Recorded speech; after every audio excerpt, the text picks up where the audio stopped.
Kita melihat dalam fragmen tadi bagaimana seorang buta berseru kepada Tuhan Yesus, "Hai anak Daud, kalau engkau mau, engkau dapat menolong aku." Firman Tuhan berkata, maka tergeraklah hati Yesus oleh belas kasihan. Malam ini juga siapa saja yang berseru kepada Yesus, "Oh Jesus, anak Daud, Tuhan yang kami peringati pada hari ini, tolong saya." Maka hati Yesus akan tergerak oleh belas kasihan, dan dia akan mengulurkan tangannya kepada saudara untuk mengampuni saudara kalau saudara berdosa, untuk membebaskan saudara kalau saudara terikat, untuk menyembuhkan saudara kalau saudara sakit, untuk memberikan kekuatan kepada saudara kalau saudara lemah. Karena Yesus mengasihi saudara, Yesus cinta kepada saudara. Amin, saudaraku. Itulah dia berita Natal, berita-berita tentang Yesus, berita tentang apa yang diperbuat Tuhan Yesus, dan apa yang diperbuat Tuhan Yesus masih berlangsung sampai pada saat ini dan seterusnya. Karena Tuhan Yesus tidak berubah. Saudara kita kasih dalam nama Yesus. Saya ulangi apa yang dikatakan dalam fragmen tadi. Tuhan Yesus sudah hadir pada tempat ini. Yesus ada di sini. Dan firman Tuhan berkata, di mana ada Roh Kudus, di situ ada kebebasan. Di mana ada Tuhan Yesus, di situ ada kebebasan.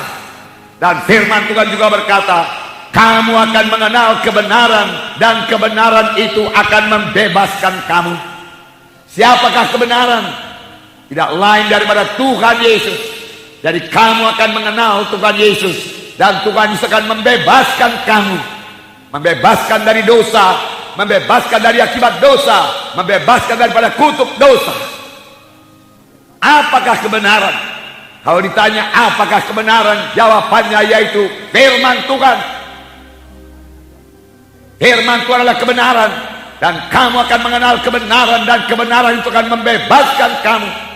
Sepanjang saudara mengenal firman Tuhan dan mengisi hati saudara dengan firman Tuhan, maka saudara akan mengalami kebebasan. Karena kebenaran firman Tuhan itu membebaskan saudara, membebaskan saudara daripada kuasa-kuasa kegelapan. Setan sangat takut kepada firman Tuhan.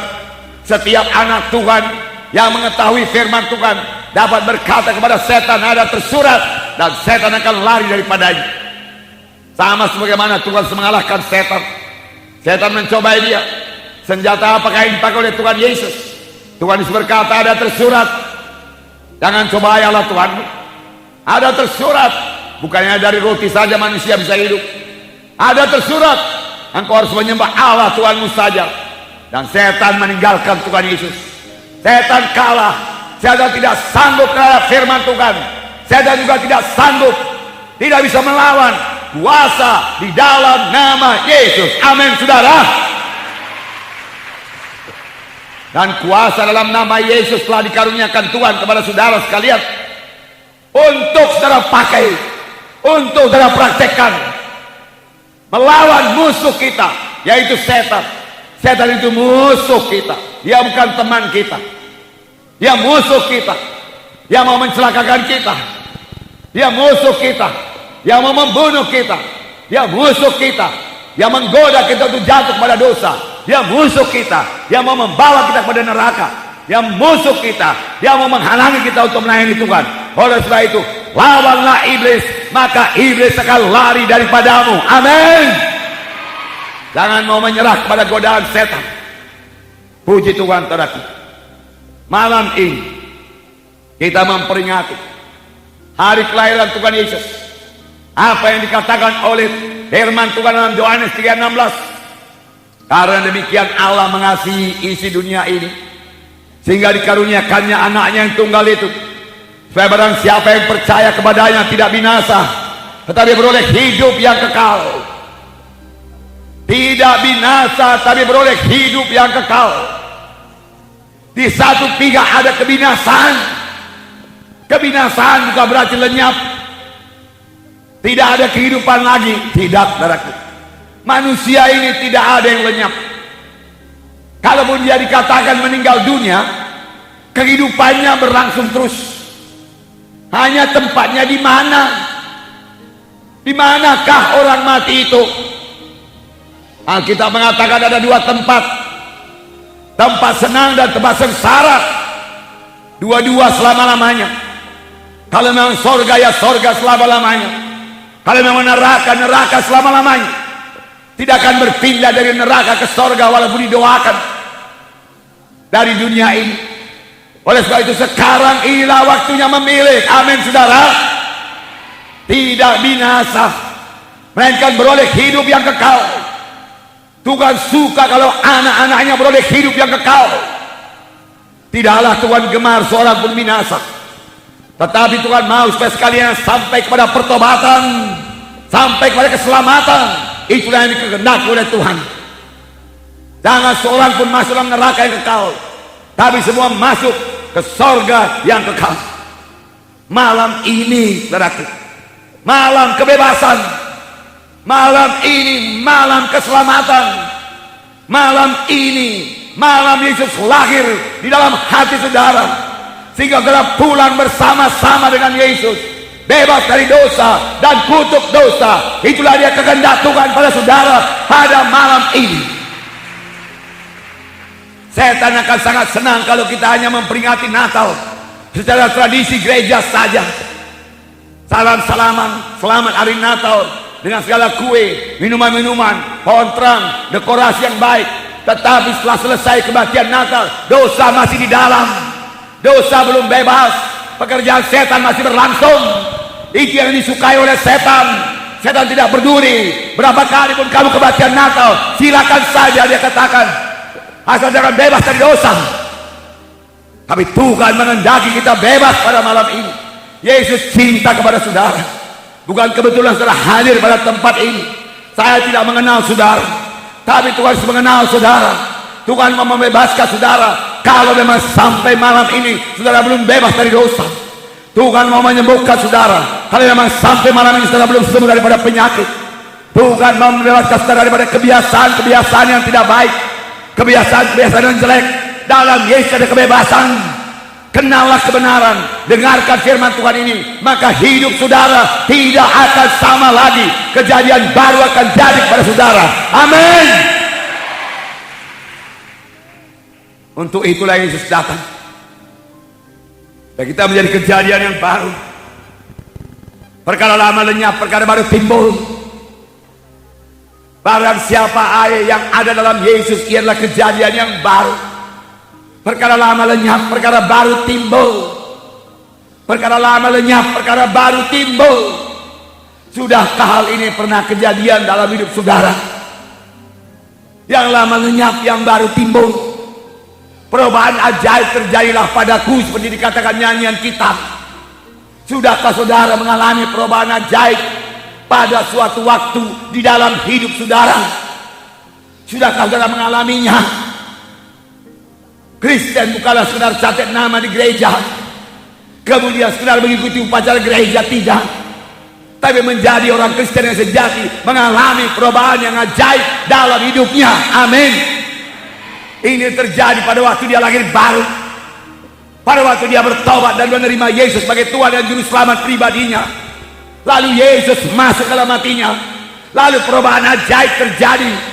Dia mulai jatuh cinta pada Tuhan Yesus, cinta kepada jiwa-jiwa yang terhilang, mulai menyaksikan Yesus, mulai suka kebaktian, suka menyanyi, nyanyian tidak berhenti-henti dari dia, bisa berdoa, dan kalau dia berdoa dia bersekutu dengan Tuhan, dan dia mulai meninggalkan dosa, dan kalau dia berdosa dia sangat berduka cita. Sudah kali itu jadi kepada saudara? Sudah pernahkah saudara mengalami hal yang seperti itu? Kejadian baru. Maukah saudara mengalaminya? Maukah saudara mengalaminya? Yesus sudah bersedia pada malam ini. Yesus bersedia pada malam ini. Buka hati saudara dan dengarkan firman Tuhan ini. Amin saudara. Haleluya. Puji Tuhan, puji Tuhan.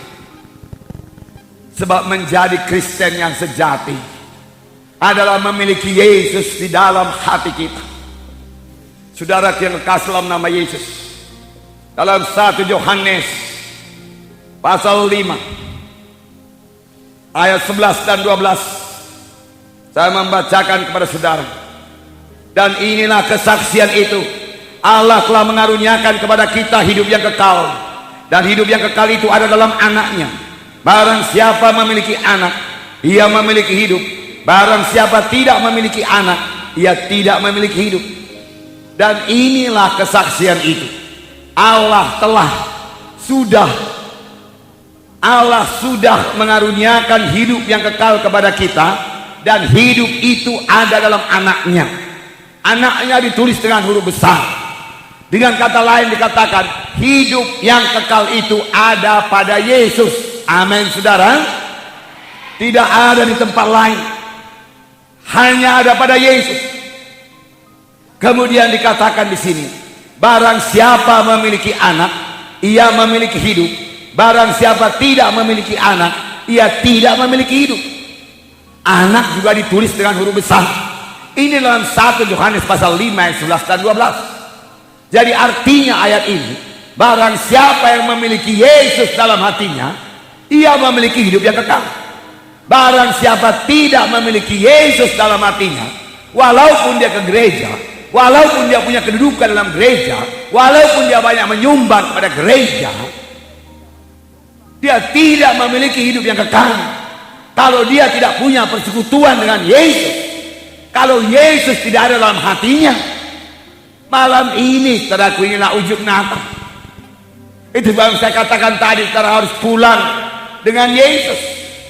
Dengan Yesus dalam hati saudara, maka dia akan mengubahkan hidup saudara, dan saudara akan menjadi kejadian yang baru. Perkara lama akan lenyap, perkara baru akan timbul. Mengapa? Karena Yesus dalam hati saudara.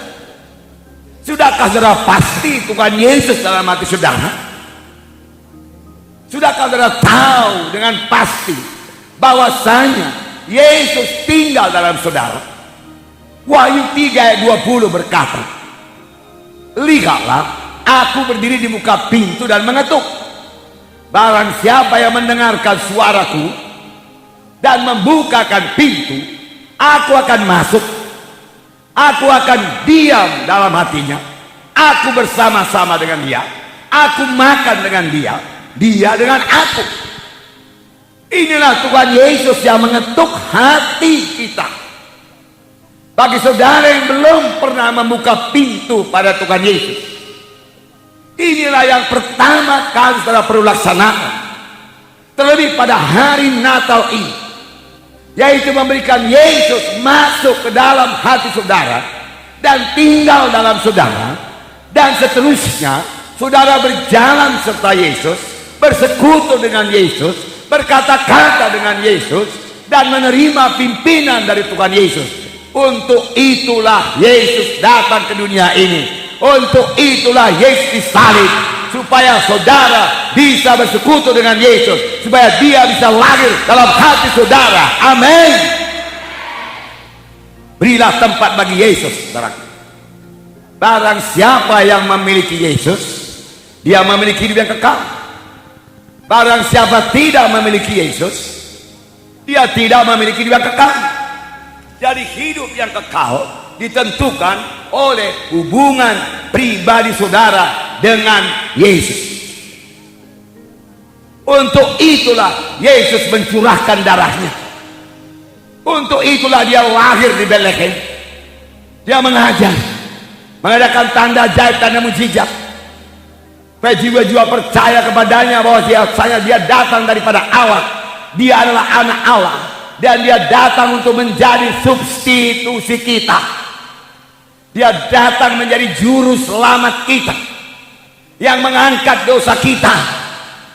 Bagaimanakah Tuhan mengangkat dosa kita? Cukupkah Tuhan berkata, hai manusia, dosamu sudah kuampuni? Tidak cukup. Dia harus menanggung dosa manusia ini. Dia harus memikul dosa manusia. Dia harus dihukum karena dosa manusia. Karena tiap-tiap dosa mesti dihukum. Keadilan Tuhan menuntut tiap-tiap dosa mesti dihukum. Kesucian sorga menuntut tidak ada dosa yang bisa masuk ke sorga. Tetapi karena Tuhan Yesus telah menanggung semua dosa manusia ini, dan dia telah dihukum bukan karena dosanya, dia dihukum karena dosa manusia, maka saudara dan saya bisa masuk ke surga. Amin. Haleluya. Nah, itu kehendak Tuhan. Haleluya. Yesus tidak mati untuk membangun satu gereja yang lemah-lemah. Yesus tidak mencurahkan darahnya untuk membangun satu gereja yang kompromi, yang campur-campur dengan dosa. Bukan untuk itu Yesus mencurahkan darahnya. Yesus mencurahkan darahnya untuk membangun tubuhnya, anggota tubuhnya, gereja yang kuat, gereja yang teguh, gereja yang suci pada akhir zaman ini, gereja yang tidak kenal kompromi pada akhir zaman ini. Amin. Gereja di mana Tuhan boleh menyatakan kuasanya. Mujizat Tuhan masih berlangsung. Tapi adakah yang beriman? Berapa banyakkah gereja yang merindukan mujizat Tuhan tiap-tiap kali dia kelatihan? Berapa banyakkah gereja yang berdoa buat tanda ajaib, tanda mujizat? Berapa banyakkah gereja yang berdoa buat keselamatan jiwa-jiwa? Berapa banyakkah gereja yang berdoa buat kesembuhan jiwa-jiwa? Berapa banyakkah gereja yang mengusir setan? Firman Tuhan berkata, tidak ada padamu karena kamu tidak minta. Bukan Tuhan tidak mau memberikan, karena gereja tidak minta. Tidak ada padamu mujizat karena kamu tidak minta, tidak percaya. Tidak ada kesembuhan karena kamu tidak minta, tidak percaya. Setan bercokol dalam jiwa-jiwa, membuat jiwa-jiwa stres, depresi, tertekan. Kata sekali-kali dia gila. Sebagaimana orang di Gadara itu, datang dengan terikat, pulang dengan terikat. Karena di gereja itu setan tidak diusir. Ada tanda yang pertama bagi orang percaya, yaitu mereka akan mengusir setan dalam namaku. Amin. Beri tepuk tangan yang meriah buat Tuhan Yesus. Saudaraku, ini bukan hanya untuk pendeta saja, bukan hanya untuk penginjil saja. Saudara, untuk mengusir setan dalam nama Yesus adalah kuasa untuk mengusir setan dalam nama Yesus adalah milik semua anak-anak Tuhan. Amin. Karena setan perlu diusir dari rumah tangga kita. Jangan sembarangan saja dia menokok anak kita demam, yang menekek anak kita step, ya berikan bibit penyakit, sesak napas. Saudara, sesak napas bukan dari Tuhan. Amin. TBC bukan dari Tuhan. Amin. Kanker bukan dari Tuhan. Amin. Itu dari musuh kita. Maka saya berkata kepada saudara-saudara dengan firman Tuhan, kemiskinan adalah kutuk dosa dan bukan daripada Tuhan. Amin. Malam ini malam kebebasan. Amin. Kenal kebenaran, maka kebenaran itu akan membebaskan saudara dan mulai dalam satu hidup yang baru. Bukankah firman Tuhan berkata, biarlah kamu mengenal kasih karunia Allah, yang walaupun ia kaya, Yesus kaya, ia menjadi miskin, supaya dengan kemiskinannya kamu menjadi kaya. Kamu menjadi kaya. Dengan kemiskinannya kamu menjadi kaya. Kamu menjadi kaya. Kamu menjadi kaya. Amin. Jangan katakan tidak mungkin. Saya miskin-miskin begini. Apa yang mustahil kepada manusia tidak mustahil kepada Tuhan. Pegang firman Tuhan, punya visi seturut dengan firman Tuhan, maka Tuhan akan membawanya pada kenyataan. Sama sebagaimana imanmu, jadilah padamu. Amin. Oh, Tuhan memberkati saudara. Tuhan memberkati saudara. Amin. Tuhan memberkati saudara. Haleluya. Jika saya singgung mengenai berkat ini, beri maka kepadamu akan diberi. Buka pintu buat Tuhan, supaya Tuhan mencurahkan berkat-Nya kepada saudara. Beri supaya kepadamu diberi. Ini jalan Tuhan. Tabur maka kamu akan menuai. Tabur dalam keselamatan yang disediakan Tuhan bagi kita, dalam perjalanan kita ke sorga. Bukan di sorga saja bahagia, sepanjang perjalanan ke sorga Tuhan mau kita bahagia. Amin. Bukan di sorga saja sukacita, sepanjang perjalanan ke sorga Tuhan mau kita sukacita. Amin. Jadi bukan di sorga saja sembuh, di sini juga sudah sembuh. Bukan di sorga saja di sukacita, sepanjang perjalanan ke sorga bersukacita, saudaraku. Amin, saudara. Haleluya. Bersukacita, bersorak-sorai, saudara. Bukan di sorga saja keberkatan, di sini juga sudah keberkatan. Amin. Bukan di sorga saja diurapi, di sini juga sudah diurapi. Amin. Itu milik saudara, itu milik saudara. Karena saudara adalah anak-anak Tuhan. Jangan katakan mustahil. Tidak ada yang mustahil. Sekarang gereja kita sudah mencapai 18 provinsi. Saya pikir saya sendiri dulu mulai dari desa-desa. Kok bisa sampai 18 provinsi? Diberikan Tuhan penolong yang luar biasa, Roh Kudus betul. Katanya penolong secara badani pun diberikan Tuhan, yaitu istri saya, yang cakap, bijaksana, berhikmat, yang banyak sekali memberikan pertolongan kepada saya, sehingga berdua kami mengalahkan 10.000 orang. Amin. Satu mengalahkan 1.000, dua orang mengalahkan 10.000. 10.000 setan, saudaraku. Kota demi kota dibuka, provinsi demi provinsi dibuka, desa demi desa, saudaraku, dibuka buat Tuhan. Dan gereja Kemenangan Iman Indonesia tersebar 18 provinsi. Dan tahun depan kita selesaikan 27 provinsi di seluruh Indonesia ini. Dimulai dari mana, saudaraku? Dari visi. Dari visi iman. Dari iman. Bisa. Jangan katakan gak bisa, katakan bisa. Bisa. Jadi Tuhan menghargakan iman kita, sama sebagaimana imanmu jadi padamu. Amin. Saudara, jangan katakan saya tidak bisa diberkati Tuhan, nasib saya akan begini-begini saja, saya tidak bisa sembuh lagi. Jangan katakan demikian. Aku sembuh dalam nama Yesus. Penyakitku tidak berkuasa atasku dalam nama Yesus. Tinggalkan diriku dalam nama Yesus. Aku tidak mau terima engkau. Keluar dalam nama Yesus. Amin, saudara. Aku sehat dalam nama Yesus. Aku kuat dalam nama Yesus. Aku mau memakai kekuatanku untuk Tuhan dalam nama Yesus. Roh Kudus menghidupkan tubuh-tubuh yang fana. Amin.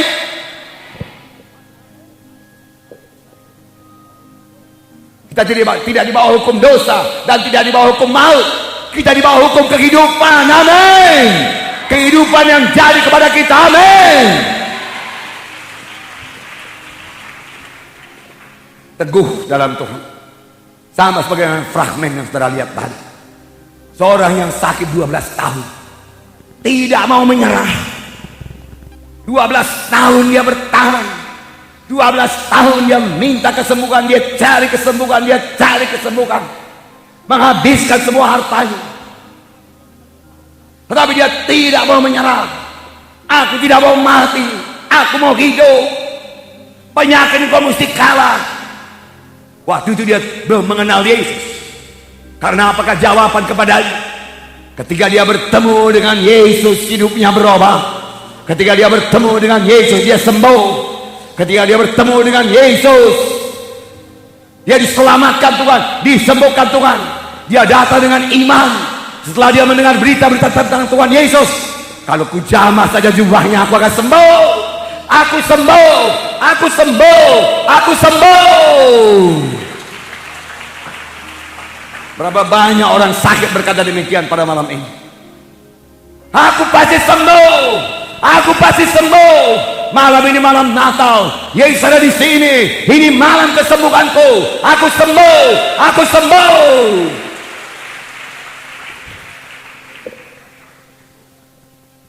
Dan dia sembuh. Dan Tuhan berkata, siapa yang menjamah aku? Begini banyak orang mendesak-desak engkau Tuhan, engkau bertanya siapa yang menjamah aku? Banyak Tuhan, banyak. Banyak tapi biasa-biasa saja. Banyak tapi tradisi-tradisi saja Tuhan berkata. Ada yang lain. Siapa? Akulah dia Tuhan. 12 tahun aku sakit Tuhan. Aku sudah sembuh Tuhan. Aku percaya padamu. Aku dengar berita-berita tentang Yesus. Ku jamah jubahmu Tuhan. Aku sembuh. Berhenti pendarahanku Tuhan. Aku sembuh. Aku sembuh. Hai anakku, imanmu.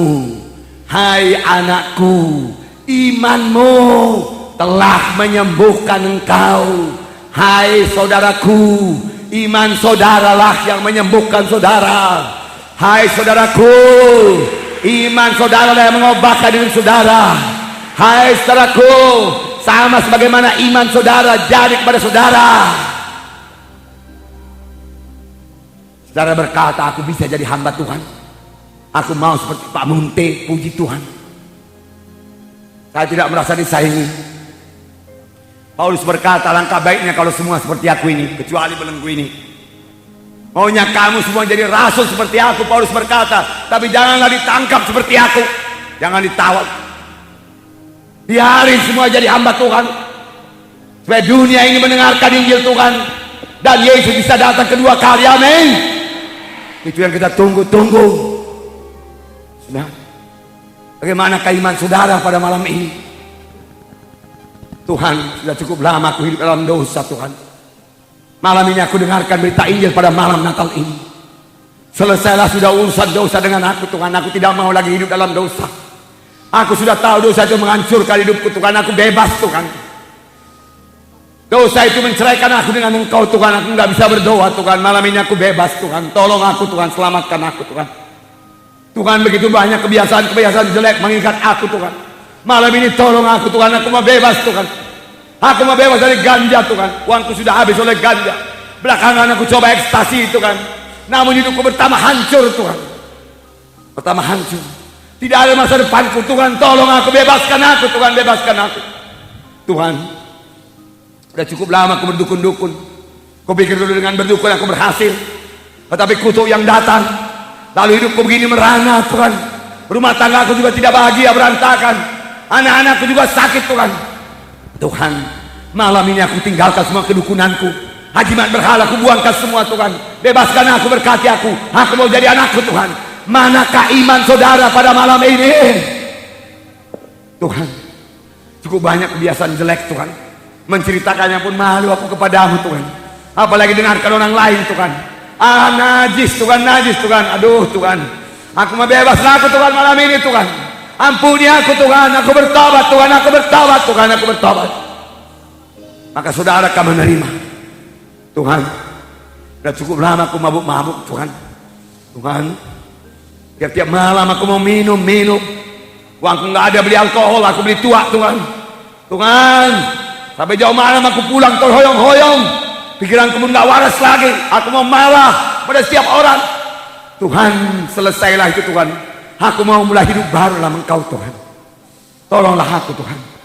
Tuhan, selama ini aku berjudi Tuhan. Kadang-kadang menang, tapi kebanyakan kalah Tuhan. Tuhan, aku sudah bosan Tuhan. Aku mau bebas. Tolong aku Tuhan, tolong. Tuhan, depresi aku Tuhan selama ini Tuhan, tertekan. Kecewa aku Tuhan. Engkau berkata, Engkau adalah Raja Damai Tuhan. Sudah begitu lama aku merindukan damai daripadamu Tuhan. Mengalirlah Tuhan.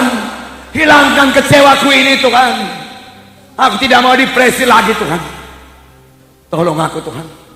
Berseru demikian. Berserulah olehmu kepada aku, maka aku akan menyaut, akan dikau, amin. Datang kepada Tuhan. Sama seperti seorang kusta itu, Yesus anak Daud, tolong saya. Berseru Tuhan, ke gerejanya aku Tuhan, tapi aku belum bertemu dengan Dikau Tuhan. Orang mengatakan aku Kristen, tapi aku nggak bisa berdoa. Padahal orang lain menyaksikan dia bisa berdoa, kuliah dia bisa berdoa, memuji dan menyembah Tuhan. Aku kepingin seperti itu Tuhan. Tolong aku Tuhan. Aku mau berdoa kepadamu Tuhan. Bahkan tiap kali aku mau bertemu dengan Engkau Tuhan, tolong aku Tuhan, tolong aku Tuhan. Maka Tuhan akan menolong saudara. Tuhan, selama ini aku selalu khawatir. Aku takut akan masa depanku Tuhan. Terlebih dalam gejolak ekonomi sekarang ini Tuhan, nggak ada peganganku apapun Tuhan. Bahkan aku sudah bangkrut Tuhan. Aku takut, aku khawatir. Tuhan Yesus, tolong aku Tuhan.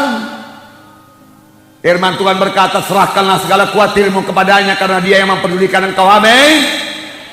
Janganlah kamu khawatirkan barang apapun juga.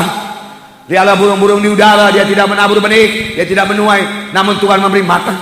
Lihatlah bunga bakung di padang, meskipun Sulaiman dengan segala kemewahannya tidak dihiasi seperti sekuntum bunga di padang itu. Kalau begitu Tuhan menjaga burung-burung di udara dan memberkati bunga-bunga di padang, masakan Ia tidak mempedulikan kamu, hai kamu orang yang kurang percaya. Tuhan berkata, oleh sebab itu janganlah kamu khawatir akan hidupmu, janganlah kamu khawatir, janganlah kamu takut. Amin. Datang pada Tuhan Yesus. Amin. Serahkan khawatir saudara. Amin. Ini Natal kebebasan. Jangan pulang dengan khawatir. Jangan. Pulang dengan damai Tuhan. Sama sebagaimana gembala-gembala, dia pulang dengan damai Tuhan karena sudah bertemu dengan Yesus. Malam Natal, malam pertemuan dengan Yesus. Amin saudara. Siapkan hati saudara. Terimalah apa yang dikatakan Tuhan Yesus saudara kepada malam ini. Waktu Tuhan Yesus mengajar di Kapernaum, orang berbondong-bondong datang. Di muka pintu penuh, di muka jendela penuh. Ini penuh, pas-pasan. Lain kali lebih penuh lagi. Amin saudaraku. Haleluya. Penuh. Lalu datang seorang lumpuh digotong oleh 4 orang. Tetapi dia tidak dapat menghampiri Yesus karena orang banyak itu. Dia tidak menyerah. Jangan mudah menyerah. Doa setengah jam gak ada jawaban, jangan menyerah. Tambah setengah jam lagi jadi 1 jam. Amin. Dia tidak berkata, mengapa kita tidak bisa datang kepada Yesus? Di muka jendela banyak orang, di muka pintu banyak orang, di dalam penuh sesak. Memangnya bukan kehendak Tuhan kita jumpa dengan Yesus? Dia tidak berkata demikian, saudaraku. Bahkan kalau saudara mau sungguh-sungguh berjumpa dengan Yesus, setan mau menghalangi saudara. Setan menghalangi saudara. Tidak ada waktu, tetapi saya mau ceritakan isinya kepada saudara. Waktu saya mau menyerahkan seluruh hidup saya kepada Tuhan, datang gangguan yang mengajak saya kembali ke dunia. Tawaran yang menggiurkan hati, yang dilihat pun tidak dosa, tetapi itu menyebabkan saya kurang melayani, kurang berdoa. Tetapi Roh Kudus memimpinkan saya, sehingga dengan tegas saya tolak itu. Dan saya menyerahkan diri kepada Tuhan segenap hati saya. Walaupun dengan begitu saya tidak dapat gaji apa-apa, karena saya tawari pekerjaan dengan gaji yang lumayan, yang sangat saya butuhkan pada waktu itu. Begitulah setan menghalangi. Jangan menyerah, maju terus. Roh Kudus luar biasa, amin. Roh Kudus lebih besar daripada segala roh dalam dunia ini, amin. Oh, terima kasih Roh Kudus yang memberikan kita kemenangan, yang memimpinkan kita. Itu apakah kata Tuhan? Hai anakku, dosamu sudah diampuni. Hai anakku, dosamu sudah diampuni. Hai anakku, dosamu sudah diampuni. Sudahkah pernah Tuhan Yesus berkata demikian kepada saudara? Hai anakku, dosamu sudah diampuni. Hai anakku, dosamu sudah diampuni. Itu adalah perkataan yang paling perlu kita terima, yaitu keampunan dosa. Sebab apakah untungnya kepada seorang dia berada di segenap dunia ini tapi jiwanya binasa? Kemudian ahli-ahli Taurat berpikir, siapa pula orang ini bisa mengampuni dosa? Cuma Allah yang bisa mengampuni dosa. Tuhan Yesus mengetahui pikiran mereka, isi hati mereka. Mengapa kamu berpikir jahat dalam hatimu? Manakah lebih mudah mengatakan kepada orang ini, hai anakku, dosamu sudah diampuni, atau mengatakan, bangunlah engkau, angkatlah tempat tidurmu dan berjalan. Tapi supaya engkau mengetahui bahwa anak manusia, bahwa Yesus berkuasa mengampuni dosa. Berkatalah Yesus kepada orang yang sakit tepok itu. Amin, saudara. Itu sebabnya Yesus ke salib. Getsemani, Tuhan Yesus berdoa,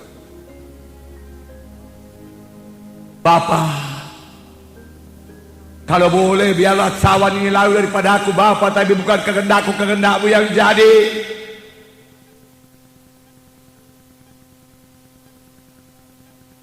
Tidak ada jalan lain, anakku.